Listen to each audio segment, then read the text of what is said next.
Es el momento de una buena entrevista, un buen análisis, de un momento de entretenimiento e información. El Ojo Blindado.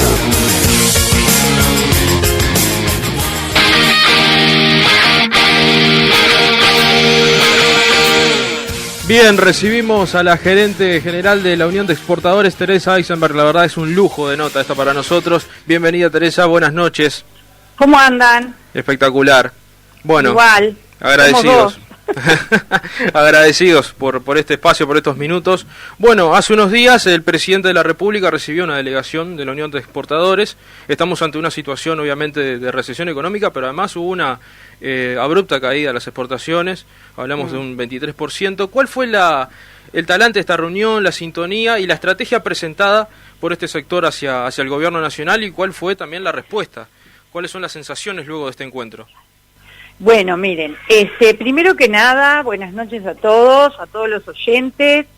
Es un placer poder hacer comentarios de todo lo que estaba viviendo la Unión de Exportadores y lo que trabajamos para que las exportaciones no pararan desde que se anunció el COVID-19.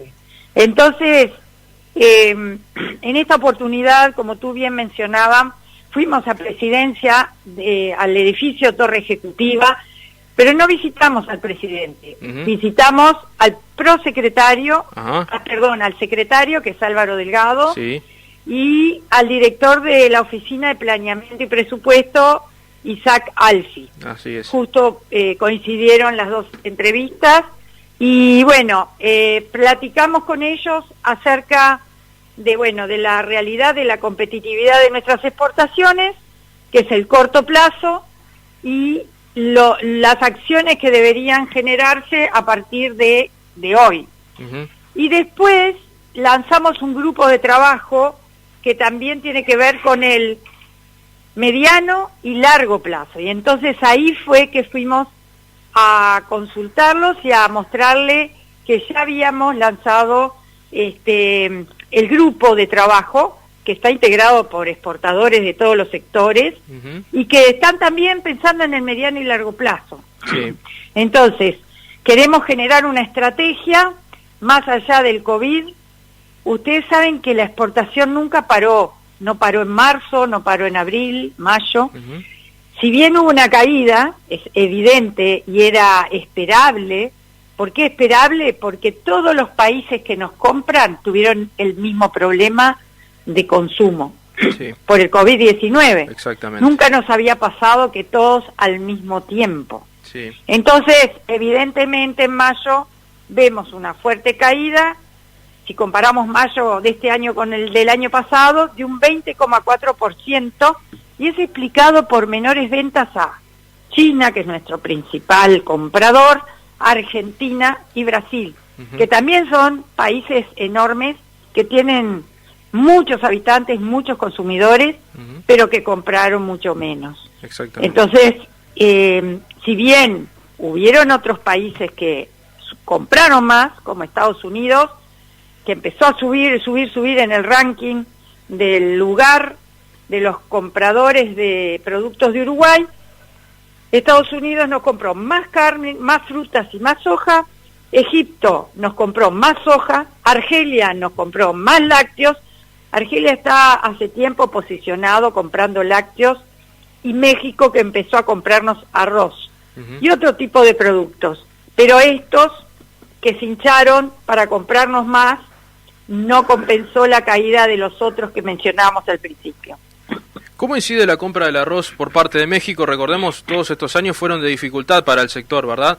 Y fue un momento de mucho conflicto en el medio, de negociaciones. ¿Cómo se encuentra hoy? Actualmente, ¿cuál es el panorama? Y bueno, como ven, México empezó a reaccionar, nunca cerró su frontera, los barcos siguieron proveyendo y ellos bajando nuestros containers con arroz.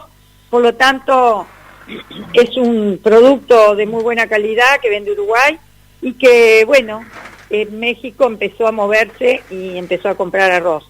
Y hay demanda y preguntas de supermercados, o sea, mexicanos, que también están buscando otros productos. Y no hay que olvidarse que Uruguay tiene uno de los pocos tratados de libre comercio que facilita el acceso al mercado. Sí. En el último mes, las exportaciones en zonas francas cayeron alrededor de un 26,4%, según el informe hecho por la propia Unión de Exportadores, que me llega siempre, y Sí. en el año es un 17,7%. ¿Cuáles son los sectores más afectados en esta baja? Y a zonas francas va Sí. soja y va madera. Ajá. Entonces ahí hubo menos consumo de la planta de celulosa, de madera, y entonces eso se ve reflejado en los números del mes. Bien. ¿Cómo repercute la situación de Argentina, dado el enorme problema que se avisora, pero además una economía que ya estaba muy castigada, como venía siendo, pero ahora, obviamente, las repercusiones del COVID-19, y ahora también se ve un cierto conflicto en puerta entre sectores empresariales con el gobierno de Alberto Fernández, dado que entienden ellos que no se dan las garantías suficientes para poder estar en actividad comercial en la República Argentina, no solo por la crisis en sí, sino por las políticas del propio gobierno argentino. Bueno, nosotros ya veíamos que con Argentina el año pasado ya teníamos un 20% menos, después se fue sumando un porcentaje mayor de la caída, y de hecho a esa caída, ¿sí?, que tiene que ver con lo automotriz, que tiene que ver con productos plásticos, que tiene que ver con algunos alimentos, y antes hasta confecciones exportábamos, y resulta que se le agrega esta restricción nueva, que es que van a tener problemas para conseguir dólares para pagarnos lo que nos compran. Entonces es difícil poder concretar algún negocio más si no sabemos que no nos van a pagar. Por lo tanto, estamos ahora trabajando con el Banco Central del Uruguay, que ya hace mucho tiempo hemos previsto algunos instrumentos, que es un instrumento para pagar en monedas locales, ¿sí?, cuando hay este tipo de problemas, pero que hasta ahora no lo habían utilizado mucho los exportadores. Exactamente. Está el instrumento, no se había usado porque había un problema de desfasaje de los tipos de cambio, del cambio de la moneda al final, pero en un momento así es importante tener el instrumento. Lo tenemos con Brasil, funciona con la Argentina, los protocolos ya hace tiempo que están aprobados por los países, y está funcionando con Paraguay también. Bien. Hoy, la semana que viene, posiblemente tengamos una reunión con el presidente y los técnicos del Banco Central para evaluar el funcionamiento hasta ahora de ese instrumento y ver qué mejoras o qué se puede hacer para que se utilice más, porque es un momento especial, para que no se corte totalmente el flujo del comercio con Argentina. ¿Cómo evalúan desde exportadores hasta ahora el manejo del gobierno respecto a la situación? Bueno, esto parece ser también una instancia por lo menos de buen diálogo, ¿no?, de buen trato, por lo menos de un poco de afinidad, ¿no?, en lo que tiene que ver con ello. Mire, nosotros hace tiempo que estamos en nuestra institución trabajando, hemos trabajado con todos los gobiernos, y con todos los gobiernos hemos instaurado una política de diálogo, de trabajar codo a codo, más allá de los colores y las ideologías, porque nuestro objetivo es el país y exportar más. ¿Por qué? Porque con esa exportación traemos divisas genuinas para el país, y además generamos más empleo, y un empleo calificado y bien remunerado y bien preparado. Entonces son empresas tractoras que van cinchando, que compiten en el mundo, no importa con quién, porque competimos, pero que en estos tiempos de pandemia bajan los precios, los mismos compradores nos piden baja de precio, nos piden rebajas, nos piden que vendamos más barato. Y ahí aparecen proveedores del mundo que sí, venden más barato que nosotros. ¿Por qué? Porque hoy Uruguay está caro, Y ese es nuestro principal problema para competir en el mundo. ¿Cuáles son esos proveedores hoy? Los proveedores son Argentina, Brasil, también está Nueva Zelanda, Australia. Están todos tratando de ver cómo colocarse nuevamente en el mundo. ¿Por qué? Porque ahora con el COVID-19 un parate, no había puertos para recibir mercadería, no había consumidores para consumir. ¿Qué va a pasar ahora? Nosotros tenemos que estar preparados, bajando costos de lo que sea para que el exportador se aliviane y pueda competir y llegar con el precio, porque los compradores van a buscar precio. Pero además, esos compradores van a exigir mucho más, porque van a querer proteger sus industrias, van a querer proteger esos mercados para ellos. Sí. Pero nosotros, primero, estamos bien posicionados en ese sentido de certificaciones, de calidad. Nos falta mejorar el precio. Y entonces, si juntamos y mejoramos el precio, nos exigen más certificaciones, estamos preparados para eso. Y mejoramos algunos accesos a los mercados, teniendo mejores protocolos con los países aprobados. Bueno, por eso estamos ahora trabajando para bajar los costos y trabajamos junto con el gobierno. Tenemos 3 grupos o 4 grupos de trabajo, uno que es conectividad y logística, no hay que olvidarse que se transporta nuestro producto y tenemos que saber si lo caro está dentro del país o cuando sale el producto hacia al puerto final. Después, costo de producir en Uruguay comparado con otros países, lo tenemos ese trabajo, y también cómo accedemos mejor a los mercados. Todos esos documentos se lo hemos dado a todo el gobierno, se lo hemos presentado al Ministro de Industria, Economía, Relaciones Exteriores, a todos los entes. Sí. Todos hablamos el mismo idioma y todos nos comprenden. Y lo que estamos ahora es viendo cuáles de los puntos que vemos como obstáculo podemos ver con el gobierno de ser creativos y ver dónde innovar para disminuir ese costo. Exactamente. Con la Cancillería, lo que es a los mercados, con Economía, ese tipo de traba, por lo menos en este periodo COVID-19, las prórrogas para que se alivianen las empresas porque tienen menos actividad, sí. Y eso está sucediendo y lo hemos logrado junto con el Ministerio de Economía y también el Ministerio de Industria, que vamos trabajando también todos juntos, queremos que todos juntos trabajemos en la estrategia del mediano y largo plazo, y eso también se lo presentamos a Álvaro Delgado, se lo presentamos a Alfi en la Oficina de Planeamiento y Presupuesto, sí. Y tenemos numerosos subgrupos que tienen que ver con la competitividad y los distintos temas, sí. Que también están presentados al gobierno. Bien.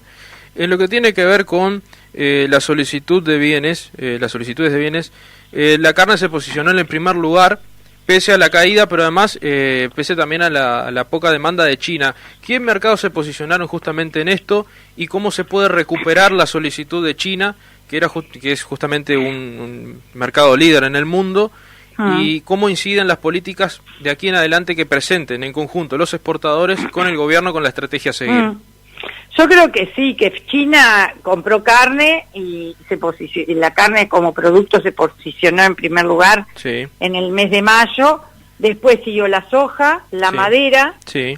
El arroz, los lácteos, los plásticos, las frutas, ¿sí? Sí. Y hay algo curioso, que en Turquía, ¿se acuerdan que era el principal comprador de ganado en pie? Sí. Bueno, ahora compra lácteos y cereales, además de cuando abre la ventana para el ganado en pie. Exactamente. O sea que estamos diversificando en los mercados los productos, porque ya conocen a Uruguay, conocen la seriedad y ven si hay otros productos, porque somos proveedores serios y de calidad.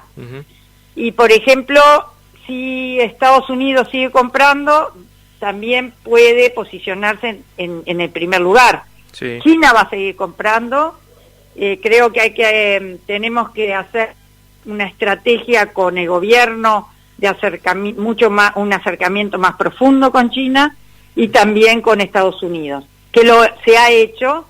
Hay un embajador que ha llegado y es muy activo de Estados Unidos, Sí. que está visitando todas las empresas, todo el Uruguay, y que tiene como cometido justamente acercar más las compras de Estados Unidos de productos uruguayos. Exactamente. ¿Cuál es la importancia aquí de Canadá, por ejemplo, que aparece como uno de los mercados principales también en lo que tiene que ver con la solicitud de bienes en cuanto a la carne? Sí, Canadá tenemos hay previsto la firma, se iba a firmar en diciembre, mire usted, Sí, pero era un acuerdo Mercosur-Canadá, sí, ¿sí? Y primero estaba en la fila el acuerdo Unión Europea-Mercosur, ujú, que bueno, después de 25 años de hablar, parecería que hubiera un espíritu político, una voluntad política de apurar el tranco. sí, Bueno, ahora quedó por ahí, vamos a ver si lo firman todos los países europeos, una vez que esté eso ratificado. La Unión Europea tiene un comité central, digamos, de donde están representados todos los países, ujú, y también podría ser una posibilidad de que ellos lo refrendaran y no lo demoraran tanto. sí, Ahora, ¿qué pasa de este lado del mostrador con respecto a la Unión Europea? Bueno, Argentina pidió ir a otra velocidad. sí, Y eso estaba previsto, que alguno de los países no lo firmara y pidiera ir a otra velocidad, estaba previsto. Y se puede seguir adelante. El país que lo firme primero, que los congresos, los parlamentos lo ratifiquen, ese país es el que primero que va a poder comerciar bajo ese paraguas de ese acuerdo. ujú, O sea que eso está ahí. Después venía Canadá. sí, Y después hay otros tipos de acuerdos con otros países, pero siempre con el Mercosur mediante. ujú, También hay que aclarar que nosotros, a través de la Cancillería, tenemos comisiones bilaterales. Por Sí. ejemplo, tenemos una agenda con Estados Unidos, tenemos una agenda de temas con China, y es en ese ámbito que nosotros vamos negociando punto a punto para mejorar el acceso a nuestros productos en esos países o en cualquier país. ujú. Hay comisiones bilaterales mixtas que trabajan muy bien, y se trabaja muy bien de hecho. Perfecto. En lo que tiene que ver con la soja, con la caída que mencionábamos de un 19%, ¿cuál es la perspectiva en los próximos meses, justamente teniendo en cuenta esta política que nos mencionabas de unidad y en la estrategia? Bueno, la soja se plantó menos, hay menos volumen y bajaron los precios, pero lo que se está haciendo es exportar lo que se cosechó y a buen ritmo, y justo cuando creo que coincidió, febrero fue el peor mes para nosotros en el sentido de que China tenía los containers varados en China, porque no había gente en los puertos para trabajar, Sí, por el COVID-19. Entonces quedaron allá. El día que China empezó a movilizarlo fue cuando empezamos a coger la soja.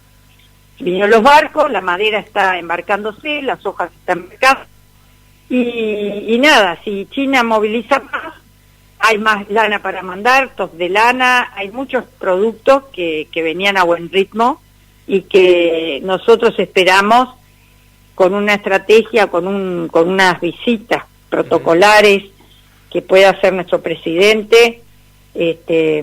Acá no tiene que, porque ahora no hay aviones para llegar hasta China, pero bueno, exacto. se puede hacer acá a través del representante de China en Uruguay. Entonces esperamos que se haga este tipo de relaciones más profundas y que volvamos a tener el ritmo que China imprimió en años anteriores, antes del COVID. Clarísimo. Teresa Eisenberg, gerente de la Unión de Exportadores, realmente ha sido espectacular esta entrevista. Muchísimas gracias y esperamos nuevamente el contacto pronto aquí en El Ojo Blindado. Siempre las puertas abiertas. Un placer y un saludo a todos los oyentes, y como siempre a la orden para hacerlo más seguido. Estos comentarios nosotros lo hacemos todos los primeros y segundos días de cada mes, sale la actualización de esta información y bueno, podríamos de repente actualizar cada mes, totalmente. Queda el compromiso aquí. Los micrófonos de Radio Durazno siempre aquí a las órdenes. Muchas gracias, un abrazo. Un placer como siempre, hasta pronto. Hasta pronto.